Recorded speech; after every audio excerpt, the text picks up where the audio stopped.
आइए हम लोग इतिहास के इस क्लास में आए। आधुनिक भारत के इतिहास में जो बातें हो रही थी उसमें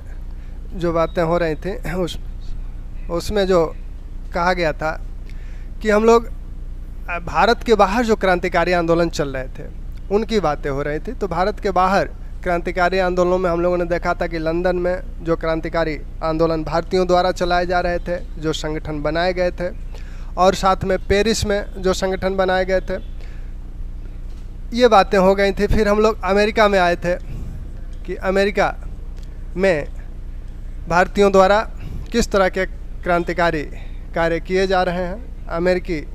अमेरिका में जो भारतीय हैं उनके द्वारा जो क्रांतिकारी संगठन बनाए गए थे और भारत में क्रांतिकारी आंदोलन के लिए जो प्रयास किए जा रहे थे उसकी कुछ बातें हुई थी, जिसमें हम लोगों ने देखा था कि यहाँ जो लोग बहुत ही सक्रिय थे उसमें आपके तारकनाथ दास, बरकतुल्ला, रामनाथपुरी, जी.डी. कुमार, इन लोगों के नाम देखे गए थे। और इन लोगों से संबंधित जो संगठन थे, पत्रिकाएं थे, इसके पहले वाला पिछला जो टॉपिक है उसमें ये सारी बातें हुई हैं, उसको देखिएगा, क्योंकि यहाँ से इन तीनों चारों लोगों से अमूमन प्रश्न पूछे जाते हैं, तो वो मिस ना हो, उसको ध्यान दीजिएगा।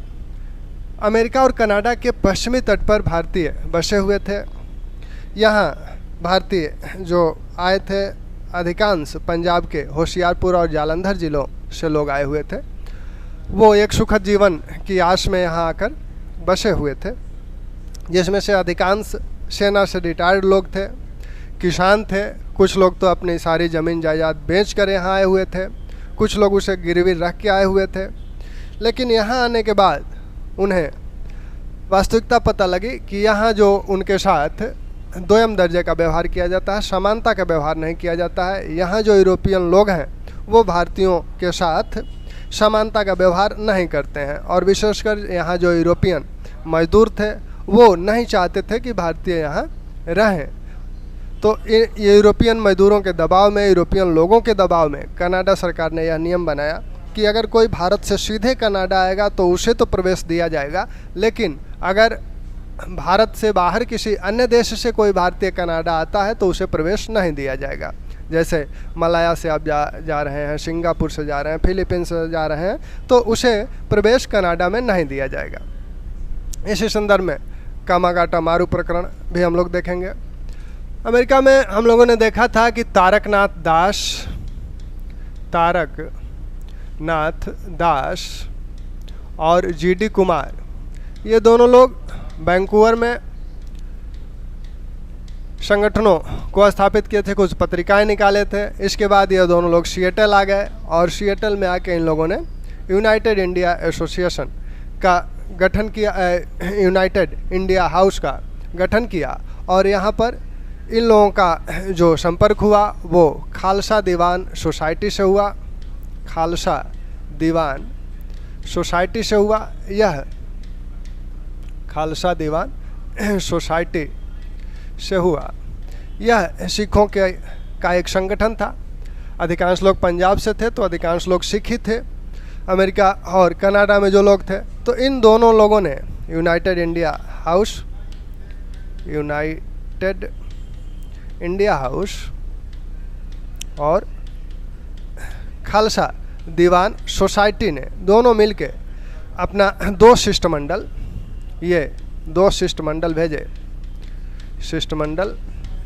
भेजे। एक शिष्टमंडल लंदन और एक शिष्टमंडल आपका भारत आया। ये लंदन में भारत सचिव से मिलने के लिए गया था, और यह शिष्टमंडल आपका भारत में वायसराय यानी गवर्नर जनरल और पंजाब के गवर्नर से मिलने गया था। तो इसे आप वायसराय कहें या फिर आप गवर्नर जनरल कहें, दोनों के अंतर की बात पहले हो चुकी है, उसे ध्यान रखिए। वायसराय, गवर्नर जनरल ही वायसराय की भूमिका में होता था, और यह पद जो आया सबसे पहले 1858 एक्ट से आया, और उसमें क्या कहा गया कि वायसराय, गवर्नर जनरल ही वायसराय का कार्य करेगा। दोनों में अंतर क्या है, उस लेक्चर को ध्यान दीजिएगा, ठीक। अब ये दोनों भारत सचिव, अच्छा यहाँ आप लोगों को शायद ये लेक्चर यूट्यूब पे नहीं था, तो ये वायसराय और गवर्नर जनरल के अंतर को जान लीजिए। वायसराय जो है, यह जो ब्रिटेन का सम्राट है और भारत में जो रियासतें हैं, रियासतों के जो राजा हैं, रियासतों के राजा, इनके बीच जो भी संवाद होगा उसमें मध्यस्थ की जो भूमिका अदा करेगा वह वायसराय होगा। यह गवर्नर जनरल के रूप में जब वो कार्य करता है तो अपनी काउंसिल के साथ होता है, काउंसिल में निर्णय किया जाता है, अकेले वो निर्णय नहीं कोई करता है, लेकिन यहाँ जो होगा अकेले रहेगा वो, यानी सम्राट और भारतीय राजाओं के बीच मध्यस्थ की भूमिका निभाएगा, इनकी बात यहाँ रखेगा, इनकी बात यहाँ रखेगा। तो एक ही व्यक्ति को दोनों पद दिए गए थे। तो यहाँ ये शिष्टमंडल गए लंदन में, तो ये भारत सचिव से मिलने में नाकाम रहे। करीब 1 महीना तक ये लोग लंदन में रहे, लेकिन उन्हें समय नहीं दिया मिलने का। वायसराय से ये मिलने में सफल हुए। पंजाब के गवर्नर से भी इनकी मुलाकात हुई। ये मुलाकात किस उद्देश्य से की गई थी? शिष्टमंडल किस उद्देश्य से भेजा गया था? शिष्टमंडल इस उद्देश्य से भेजा गया था कि वहाँ जाकर यहाँ कनाडा और अमेरिका में जो भारतीयों के साथ असमानता का व्यवहार किया जाता है उसकी बात बताएं, और ये ब्रिटेन सरकार कनाडा की सरकार पर यह दबाव डाले कि वह अपने नियमों में जो कानून बनाई है उसमें परिवर्तन करे, उसे बदल दे। इसीलिए शिष्टमंडल जाना था, लेकिन ब्रिटिश सरकार ने इसमें रुचि नहीं ली, क्योंकि ब्रिटिश सरकार भी चाहती थी कि भारतीय महान ना बसें। कल जो बात हुई थी कि ब्रिटिश सरकार क्यों चाहती थी, ब्रिटिश सरकार इसलिए चाहती है क्योंकि यहाँ जो भारतीय हैं ये यूरोपियन मजदूरों के साथ कार्य करेंगे, तो दोनों मजदूर होंगे, और भारत में भारतीयों के मन में ब्रिटिश लोगों या यूरोपियन लोगों के प्रति किस तरह का भाव है, वो उन्हें श्रेष्ठ मानते हैं, और इसी श्रेष्ठता के आधार पर ब्रिटेन भारत में शासन कर रहा है। तो यह श्रेष्ठता खंडित हो जाएगी, इसलिए ब्रिटिश सरकार भी नहीं चाहती थी कि ये लोग यहाँ बसें। जब यहाँ से कोई बात नहीं बनी, तब 1913 में पंडित काशीराम के घर सिएटल में, पोर्टलैंड में पंडित काशीराम के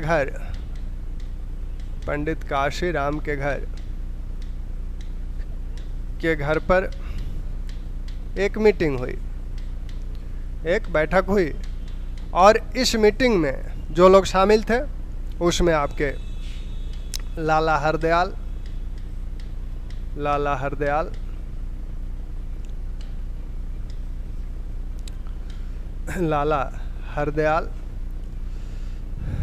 आपके रामचंद्र पेशावरी,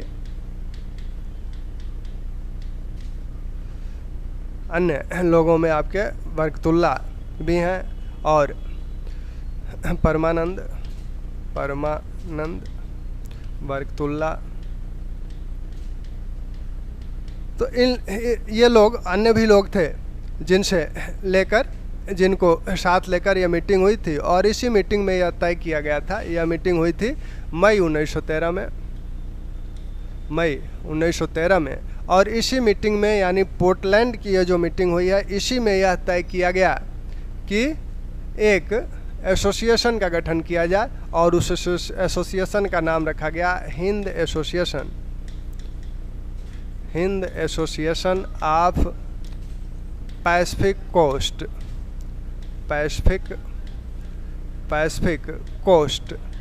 इस एसोसिएशन का नाम रखा गया Hind Association of Pacific Coast, और यह तय किया गया कि इस एसोसिएशन की तरफ से एक पत्रिका निकाली जाए, और उस पत्रिका का नाम रखा गया गदर। तो इसी एसोसिएशन की तरफ से एक पत्रिका निकालने का भी निर्णय हुआ, और इस पत्रिका का नाम गदर रखा जाना था। गदर का मतलब होता है क्रांति। तो ये अपने नाम से ही जग जाहिर थी कि किस लिए यह संगठन गठित किया गया है, और यह पत्रिका किस उद्देश्य से निकाली जा रही है। नवंबर 1913 में इस पत्रिका का पहला अंक आया सामने। नवंबर 1913 में इस पत्रिका का पहला अंक आया सामने और यह अंक उर्दू में था। दिसंबर 1913 में यह पत्रिका गुरुमुखी में भी आई, गुरुमुखी में भी छपी। यह पत्रिका इतनी विख्यात हुई कि यह जो संगठन है, एसोसिएशन है, इसका नाम ही लोग क्या कहने लगे, इसे लोग कहने लगे गदर पार्टी। इसे लोग गदर पार्टी के रूप से जानने लगे, इतनी यह पत्रिका विख्यात हुई। इस पत्रिका में विभिन्न लेख जो छपते थे वो तो छपते ही थे, साथ में इसमें 14 सूत्रीय कच्चा चिट्ठा छपता था। 14 सूत्रीय कच्चा चिट्ठा ब्रिटिश सरकार के, भारत में जो ब्रिटिश सरकार शासन कर रही है उसका कच्चा चिट्ठा, 14 कच्चे चिट्ठे इसमें छपते थे, जिसे 14 कच्चा चिट्ठा बोला जाता था, 14 सूत्री। इसमें यह बताया जाता था कि ब्रिटिश सरकार भारत में क्या कर रही है, यानी वो सैन्य पर अधिक खर्च कर रही है, सैन्य व्यय उसका अधिक है, स्वास्थ्य पर कम खर्च है, उसकी नीतियों के कारण बार बार अकाल पड़ रहे हैं, भारतीयों के साथ भारतीयों का कर बढ़ाया जा रहा है, विभिन्न जो भू राजस्व प्रणालियाँ थी उसकी खामियों को बताया जाता था। तो इसी प्रकार की बातें इन 14 सूत्रीय कच्चा चिट्ठा में बताया जाता था। अब इसके साथ इसमें कविताएं छपती थीं, तो गदर की जो कविताएं थीं यह बहुत लोकप्रिय हुई। लोग जहाँ भी बैठते थे गदर की इन कविताओं को गुनगुनाते थे। यह पत्रिका जो छपी है, आपने देखा पहला अंक इसका किस में छपा, पहला अंक इसका उर्दू में छपा है, पहला अंक इसका उर्दू में छपा, पहला अंक उर्दू में छपा है। फिर इसके बाद दूसरा अंक आपका उर्दू के बाद यह गुरुमुखी में छपी, यानी उर्दू गुरुमुखी दोनों में छप रही है। यह अन्य जिन भाषाओं में भी छपी वो भाषाएं हैं अंग्रेजी, हिंदी, मराठी, गुजराती। तो इस प्रकार ये 6 भाषाओं में ये 6 भाषाएं हो गई। और एक अंक इस पत्रिका का वो एक अंक पश्तो में भी छपा था। पश्तो में यह उत्तर पश्चिम प्रांत की भाषा थी, तो एक अंक पश्तो में भी छपा था। तो कितनी भाषाएं हो गई, उर्दू, गुरुमुखी, अंग्रेजी, हिंदी, मराठी, गुजराती, पश्तो। तो कुल 7 भाषाओं में यह छपी थी। अब यह पत्रिका जो है यह साप्ताहिक है। गदर जो पत्रिका है यह साप्ताहिक पत्रिका है, साप्ताहिक पत्रिका है। यह सवाल पूछा जाता है कि यह साप्ताहिक है कि मंथली है कि पाक्षिक है। तो यह साप्ताहिक पत्रिका है और सबसे पहला इसका अंक उर्दू में छपा। उसके बाद अनेक अंक इसके, इन भाषाओं में भी अनेक अंक इसके छपे थे, यानी कुल भाषाओं को देखा जाए तो कुल 7 भाषाएं हैं जिसमें पत्रिका छपी थी। अब जब प्रथम विश्व युद्ध होने वाला था, तो प्रथम विश्व युद्ध जब होने वाला है तो इसमें हालांकि अमेरिका प्रारंभ में न्यूट्रल है, ब्रिटेन, फ्रांस और उधर जर्मनी है। तो यहाँ देखने को ये मिला कि भारतीय जो थे वह इस युद्ध का लाभ उठाना चाहते हैं, क्रांतिकारी, सभी भारतीय नहीं। इसी में हम लोग देखेंगे कि भारतीय राष्ट्रीय कांग्रेस क्या कर रही है, उसके इस युद्ध, प्रथम विश्व युद्ध के संदर्भ में उसकी क्या रणनीति है, उसकी बात हम लोग अलग से देखेंगे। यहाँ जो क्रांतिकारियों की रणनीति है वो ये है कि इस प्रथम विश्व युद्ध का लाभ उठाया जाए, और चूँकि ब्रिटेन इस विश्व युद्ध में उलझा रहेगा तो ऐसे में भारत में अगर क्रांति कर ली जाए तो वो ज़्यादा सफल होगी, और भारतीय जो सेना है उसमें अगर सेना में विद्रोह करा दिया जाए तो सफलता मिल सकती है। इस उम्मीद से इन लोगों ने भारत जाने का विचार बनाया। यह जो बैठक हुई थी इसी में लाला हरदयाल ने, अब यह जो बैठक हुई है इस एसोसिएशन के जो अध्यक्ष हैं, इस एसोसिएशन के जो अध्यक्ष हैं वो सोहन सिंह भाखना है। अध्यक्ष कौन है? सोहन सिंह भाखना। और आप कहेंगे भी कि यही इसके संस्थापक भी हैं। लाला हरदयाल इसके संस्थापक नहीं हैं, इसके संस्थापक सोहन सिंह भाखना हैं। विभिन्न किताबों में इस संगठन का स्थापना स्थल जो आपको मिलेगा वह सैन फ्रांसिस्को है, लेकिन वह गलत है, सैन फ्रांसिस्को नहीं है। यह बैठक पोर्टलैंड में हुई थी और उसी समय इसका निर्णय किया गया था। विकल्प में पोर्टलैंड है तो आप पोर्टलैंड को आंख मूंद के टिक करें। यह अमेरिका के ओरेगन प्रांत में है। अगर प्रांत के संदर्भ में ओरेगन विकल्प है, पोर्टलैंड नहीं है, तो आप ओरेगन को टिक करें। सैन फ्रांसिस्को में क्या था? सैन फ्रांसिस्को में इसका मुख्यालय बाद में स्थापित किया गया। तो इसका मुख्यालय कहाँ बना? सैन फ्रांसिस्को में बना। सैन फ्रांसिस्को में बना। युगांत आश्रम नाम से, युगांत आश्रम नाम से, युगांतर आश्रम नाम से इसका क्या बना? मुख्यालय बना। और ये कहाँ बना? सैन फ्रांसिस्को में बना। तो इसके मुख्यालय की जब बात आएगी तब आप सैन फ्रांसिस्को कहेंगे। जब स्थापना की बात आएगी तब हम लोग क्या कहेंगे? पोर्टलैंड कहेंगे। अध्यक्ष सोहन सिंह भाखना है, यानी संस्थापक भी यही माने जाएंगे। लाला हरदयाल क्या हैं? लाला हरदयाल जो हैं वो सचिव हैं। सचिव कौन थे? लाला हरदयाल। लाला हरदयाल सचिव भी थे और साथ में इसकी जो प्रचारक कमेटी है उस प्रचारक कमेटी के अध्यक्ष भी हैं। तो सचिव भी हैं और प्रचारक कमेटी के अध्यक्ष भी हैं। प्रचारक कमेटी के अध्यक्ष भी हैं। इसके जो कोषाध्यक्ष हैं वो आपके काशीराम हैं। कोषाध्यक्ष काशीराम शुरू में बनाए गए थे। ठीक, तो इस संगठन के विषय में जितनी भी बातें हों सब बिल्कुल स्पष्ट क्लियर कट रखिए, क्योंकि यह संगठन बहुत ही महत्वपूर्ण है और बार बार यहाँ से प्रश्न पूछे जाते हैं विभिन्न तरीक़ों से। तो इसी बैठक में लाला हरदयाल ने कहा था कि हमें अमेरिकियों से नहीं लड़ना चाहिए, यहाँ जो हमें स्वतंत्रता मिली हुई है उसका लाभ उठाना चाहिए और हम लोगों को भारत में चलकर वहाँ लोगों को क्रांति के लिए तैयार करना चाहिए, साथ में सेना में विद्रोह कराने का भी प्रयत्न करना चाहिए। इस बात से भी सहमति बन गई। तो विभिन्न जो इसके नेता हैं, आपके बरकतुल्ला हैं, रामचंद्र पेशावली हैं, करतार सिंह हैं, तो ये लोग क्या किए कि अब घूम घूम के विभिन्न शहरों में लोगों को भेजने के लिए प्रेरित करने लगे। भारत अमेरिका से बाहर भी जो दक्षिण पूर्व एशियाई देशों में भारतीय बसे थे, सिंगापुर में थे, मलाया में थे, फिलीपीन में थे, तो यहाँ भी ये लोग गए और उन लोगों को प्रेरित करने लगे कि इस प्रथम विश्व युद्ध का लाभ उठाया जाए और सब लोग भारत चलें और वहाँ चल के लोगों को क्रांति के लिए तैयार करें।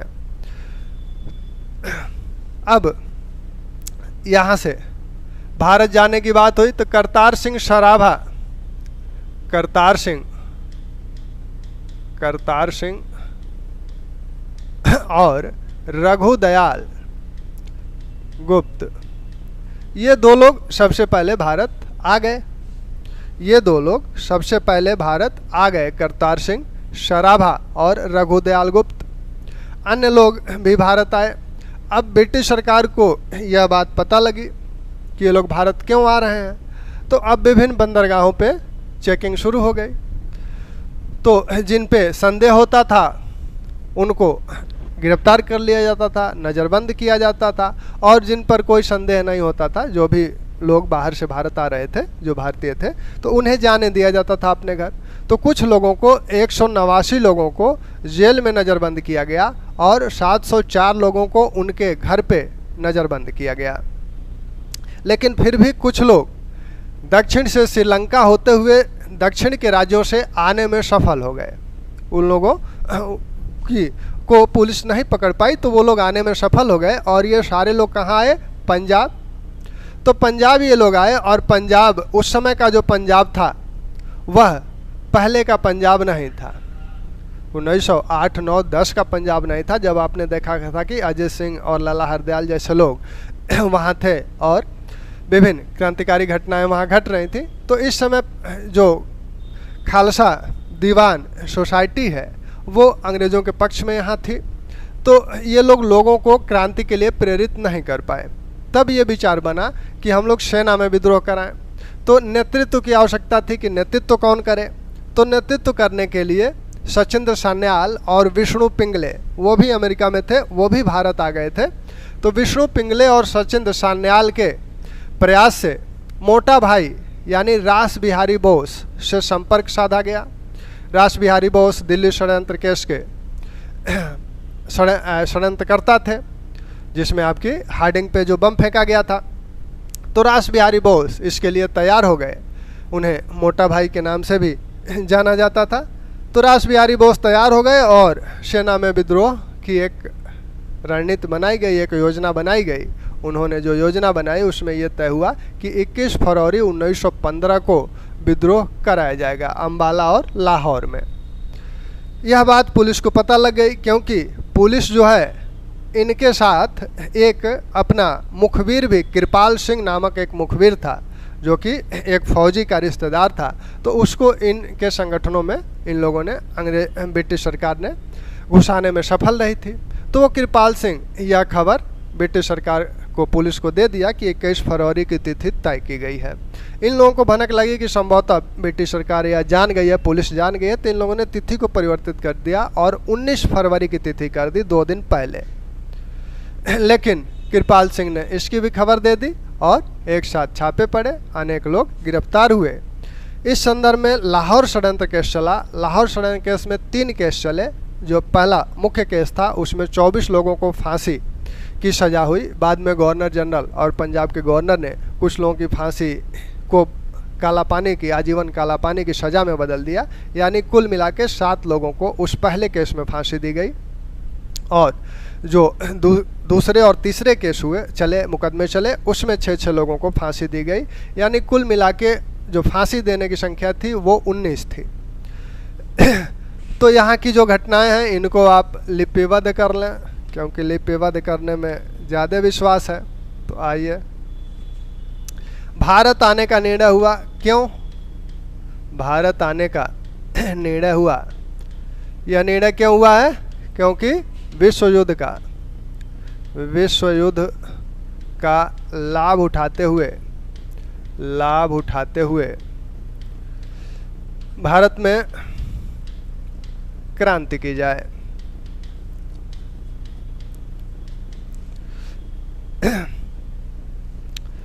यहाँ परंतु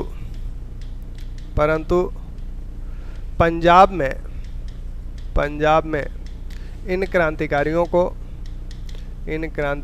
को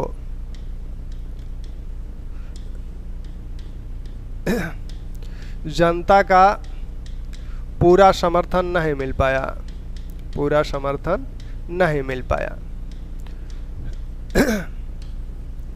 जब पूरा समर्थन नहीं मिल पाया तब इन लोगों ने क्या सोचा? तब सोचा कि सेना में विद्रोह कराया जाए, यानी भारतीय सैनिकों से संपर्क किया जाए और उन्हें विद्रोह के लिए तैयार किया जाए।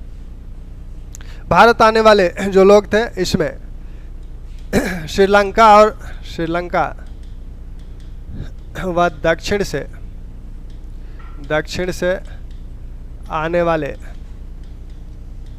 वाले लोग पंजाब तक बिना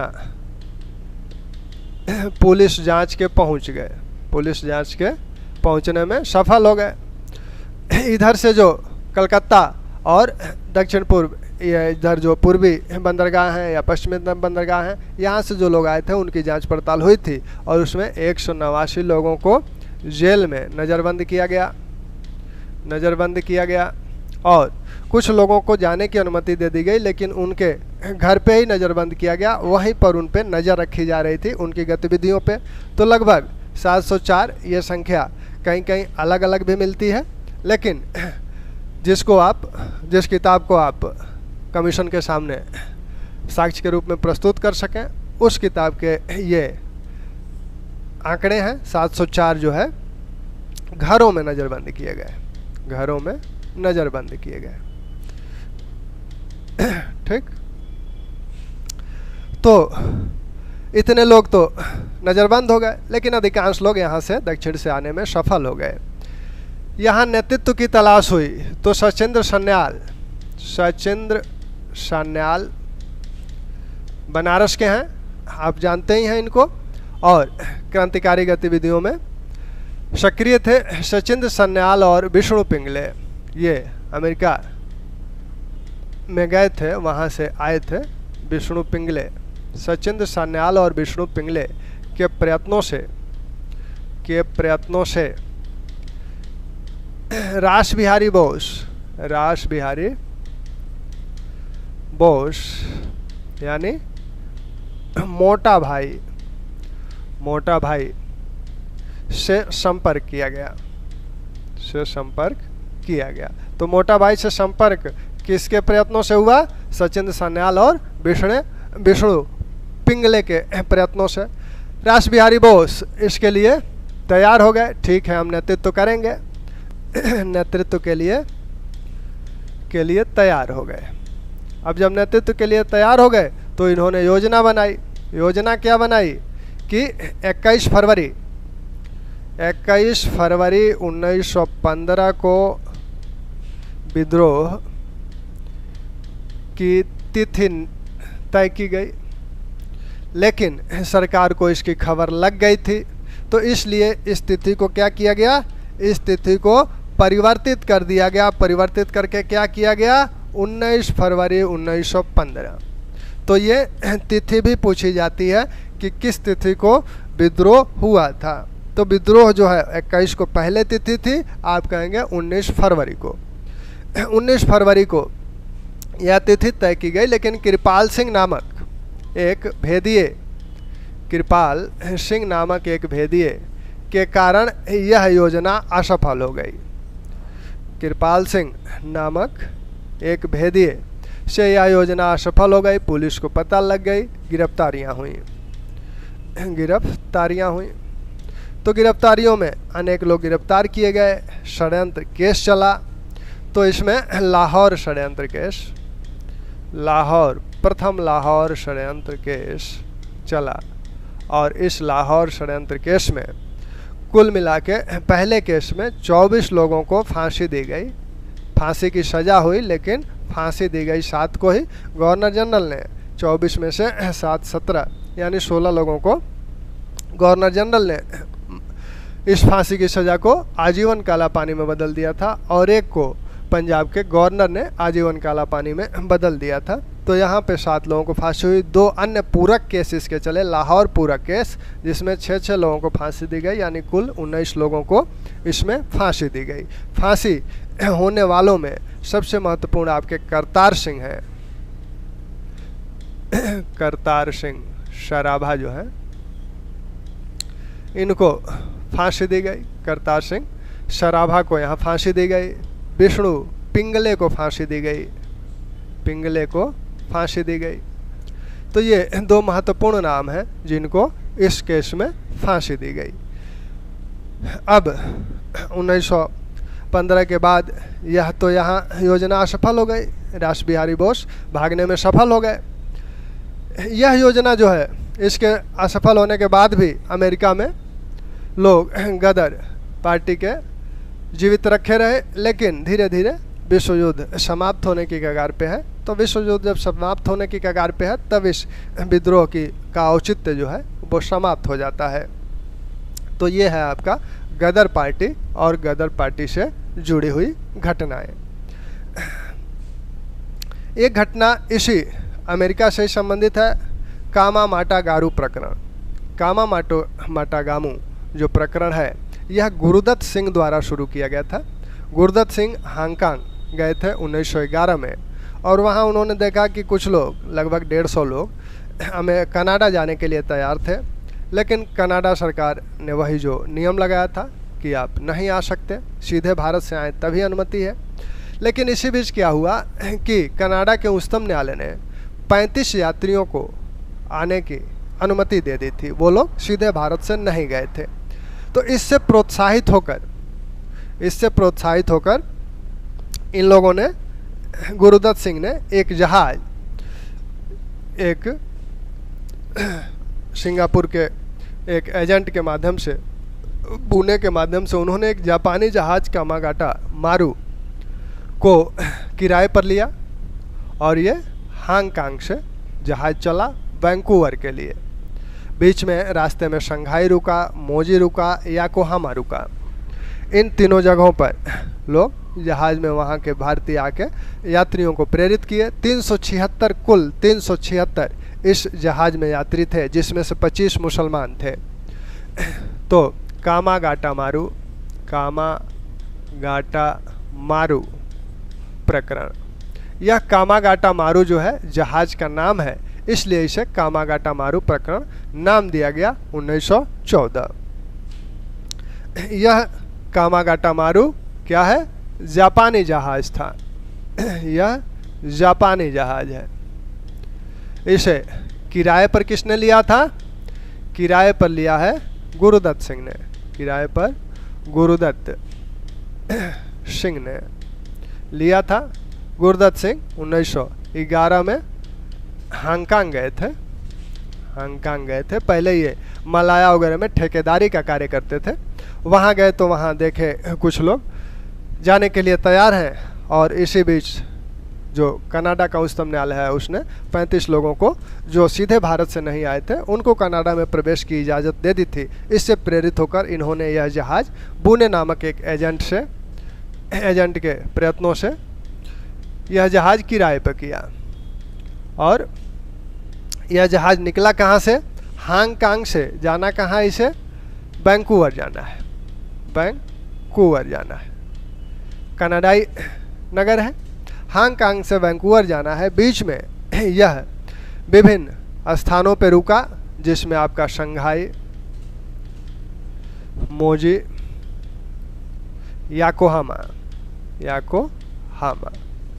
याकोहामा में जब रुका तो यहाँ पर करतार सिंह सराबा, भगवान सिंह और बरकतुल्ला यहाँ पर आकर लोगों को प्रेरित किए, भाषण दिए। उसके बाद यह जहाज आगे बढ़ा, वैंकूवर की तरफ गया। यह जहाज निकला था 4 अप्रैल 1914 को और पहुंचा था 23 मई को वैंकूवर तट पर। 23 मई 1914 को यह वैंकूवर तट पर पहुंचा था। लेकिन ब्रिटिश सरकार ने इन्हें अनुमति नहीं दी, यहाँ रहने की अनुमति इन्हें नहीं दी गई, उतरने की अनुमति नहीं दी गई। काफ़ी समय तक नोकझोंक चलती रही। अंत में यात्रियों ने कहा ठीक है, नहीं उतरने की अनुमति है तो हमारे राशन पानी की व्यवस्था कर दीजिए, हम लोग जाएं। ब्रिटिश सरकार ने यह कहा कि इस जहाज़ को सीधे कलकत्ता लाया जाए, इस जहाज़ को कहीं और नहीं ले जाया जाए, सीधे कलकत्ता लाया जाए। इनकी संख्या भी, इस जहाज़ में जो लोग शामिल थे 376 लोग शामिल हैं, जिसमें से 25 मुस्लिम हैं, यह संख्या भी ध्यान रखिएगा। तो इन्हें सीधे, अब यहाँ से वैंकूवर तट से इन्हें सीधे कलकत्ता लाने का आदेश ब्रिटिश सरकार ने दिया। इन्हें अन्य कहीं नहीं जाना है, सीधे कलकत्ता आना है। यह जहाज़ जो है 23 जुलाई को यहाँ से चला, 23 जुलाई को चला आपके वैंकूवर से कलकत्ता के लिए, और 29 सितंबर को यह कलकत्ता पहुँचा। 29 सितंबर 1914 को यह कलकत्ता पहुँचा। कलकत्ता के वजवज बंदरगाह पर यह जहाज़ पहुँचा। यहाँ के जो जहाज़ के यात्री थे वो कलकत्ता घूमना चाहते थे, लेकिन ब्रिटिश सरकार पहले से ही ये व्यवस्था की थी, एक ट्रेन लगाई गई थी कि इन सब लोगों को ट्रेन में बिठाकर सीधे पंजाब भेज दिया जाए। लेकिन इसी संदर्भ में झड़प हुई, और झड़प हुई तो लगभग 18 या 20 लोग इस झड़प में मारे गए। कुछ लोग भागने में सफल हो गए, लगभग 20 लोग पुलिस की नज़र बचाकर भागने में सफल हो गए। अन्य लोगों को कुछ घायल हुए और अन्य लोगों को पंजाब भेज दिया गया। तो इस घटना ने क्या किया कि जो भारतीयों में एक क्रांति की जो भावना है उसको भड़काने का भी इस घटना ने कार्य किया था।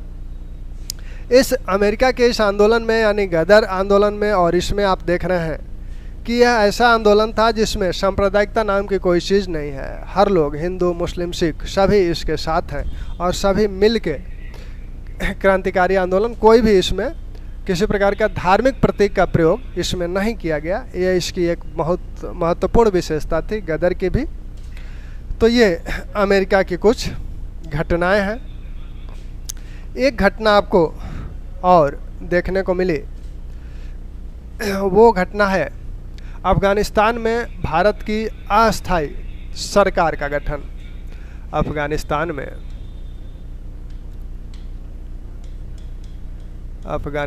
में यानी अफ़गानिस्तान यानी काबुल में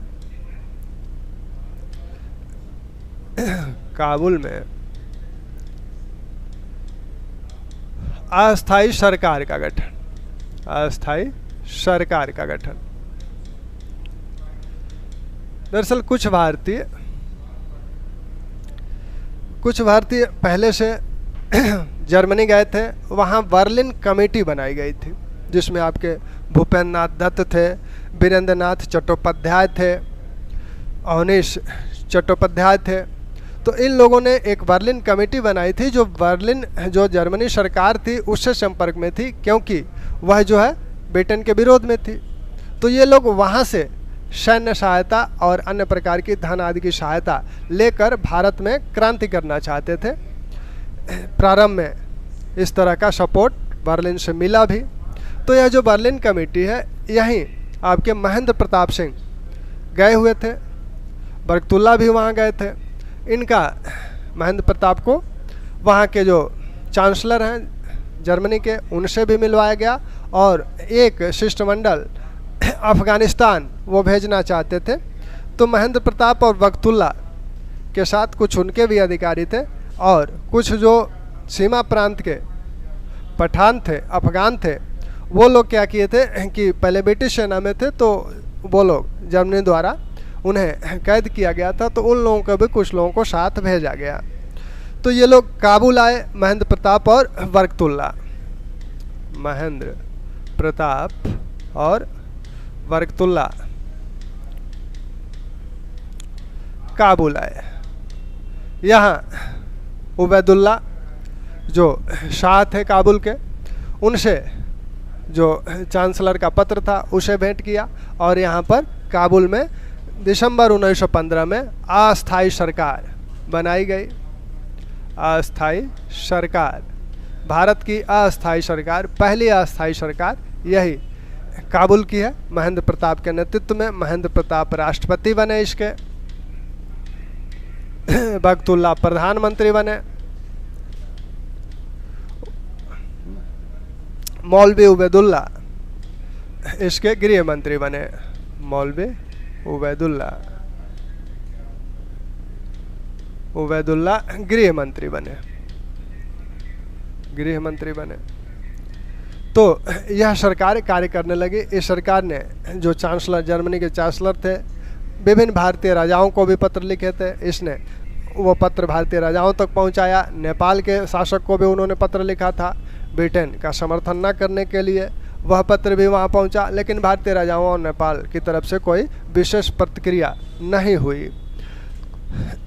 अंततः यहाँ जो लोग गिरफ्तार किए गए थे पहले से कुछ भारतीय, उन लोगों को यहाँ से, जिसमें महमूद हसन भी थे, उन लोगों को इस सरकार ने, जो अफ़गानिस्तान के शाह हैं, उनसे कह के छुड़वा दिया।